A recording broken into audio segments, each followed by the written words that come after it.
ये प्रोसीजर था हमें रेड पूल्ड सेल्स बनाने का। अभी हमें ये ब्लड ग्रुप का नहीं था, तो हम ब्लड ग्रुप के लिए आप क्या करेंगे, ब्लड ग्रुप डिटरमाइन करने के लिए हम फिर से 3 टेस्ट ट्यूब्स लेंगे। Test tube A, test tube B, test tube O. तीनों को मार्क किया, ए, बी और ओ। अब हम क्या करेंगे, पेशेंट का सिरम लाएंगे। पेशेंट का सिरम, जिसको हमें ग्रुप चेक करना है, जिसका ब्लड ग्रुप हमें देखना है, उस पेशेंट का हमने क्या लाया, सिरम। सिरम के 2-2 ड्रॉप्स डाले, ए में डाले 2 ड्रॉप्स, बी में डाले 2 ड्रॉप्स और ओ में डाले 2 ड्रॉप्स। ठीक है, सिरम डाला पेशेंट का।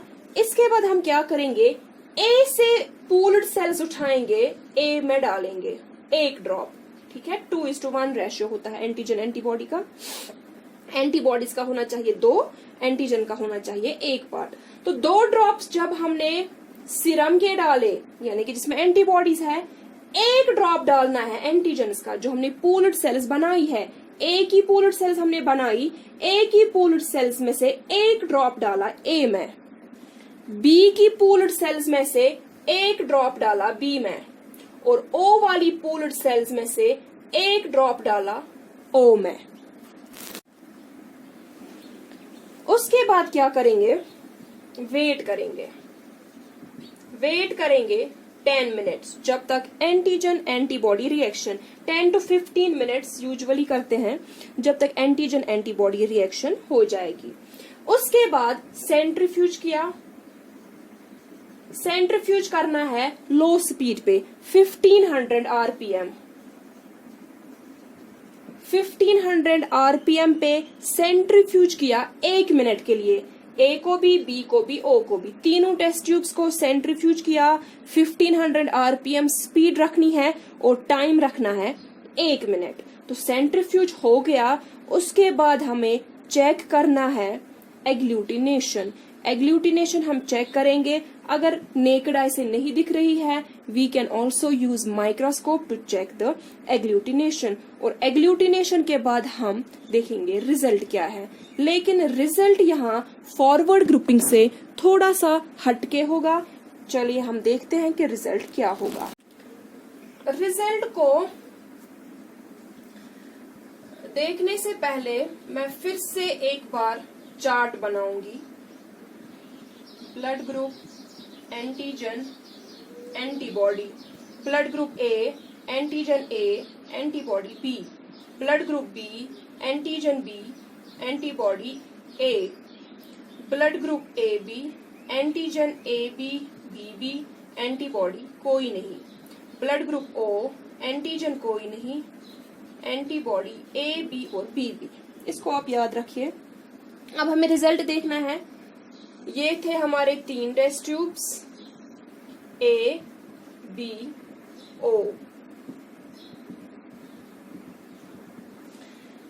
अगर एग्लूटिनेशन ए में आ गई, अगर एग्लूटिनेशन ए में आ गई, ए में हमने क्या डाला था, इफ यू रिमेम्बर, ए में हमने एंटीजन ए डाले थे। एंटीजन ए की पूल्ड सेल्स हमने डाली थी ए में, और पेशेंट का सिरम था। तो ये एग्लूटिनेशन कब आएगी, जब एंटीजन भी ए होगा, एंटीबॉडी भी ए होगी। तो एंटीजन तो हमारा ए था, दैट मीन्स पेशेंट के सिरम में एंटीबॉडी ए है। दैट मीन्स पेशेंट के सिरम में एंटीबॉडी ए है, तभी उन एंटीबॉडीज ने ए एंटीजन के साथ एग्लूटिनेशन रिएक्शन दिखाई। तो जब पेशेंट के सिरम में एंटीबॉडी ए है, ये देखिए एंटीबॉडी ए कब होगी, जब ब्लड ग्रुप होगा बी। तो जब ए वाले टेस्ट ट्यूब में एग्लूटिनेशन होगी, तो उस टाइम पेशेंट का ब्लड ग्रुप बी है। आ गया उल्टा फॉरवर्ड ग्रुपिंग का। फॉरवर्ड ग्रुपिंग में हमें जहां पे एग्लूटिनेशन होती थी, हम वही वाला ब्लड ग्रुप लेते थे। वहां पे अगर एंटीजन ए आता था तो ब्लड ग्रुप ए आता था। लेकिन यहाँ पे एग्लूटिनेशन हो गई टेस्ट ट्यूब ए में, लेकिन ब्लड ग्रुप बी है। वो यहां से आपको क्लियर हो गया कैसे। ओके, नेक्स्ट अगर एग्लूटिनेशन बी में हो गई, दैट मीन्स बी एंटीजन ने रिएक्ट किया बी एंटीबॉडी के साथ, इट शोज कि पेशेंट के सीरम में एंटीबॉडी बी है। तो पेशेंट के सीरम में एंटीबॉडी बी कब है? जब ब्लड ग्रुप ए होगा, तो उस टाइम पेशेंट का ब्लड ग्रुप ए है।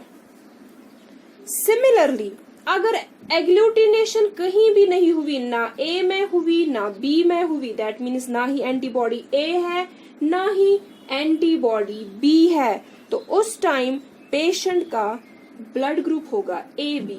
जब कोई एंटीबॉडी नहीं, पेशेंट का ब्लड ग्रुप ए बी। और अगर एग्लूटिनेशन दोनों जगह हुई, ए में भी हुई बी में भी हुई, उस टाइम पेशेंट का ब्लड ग्रुप होगा ओ।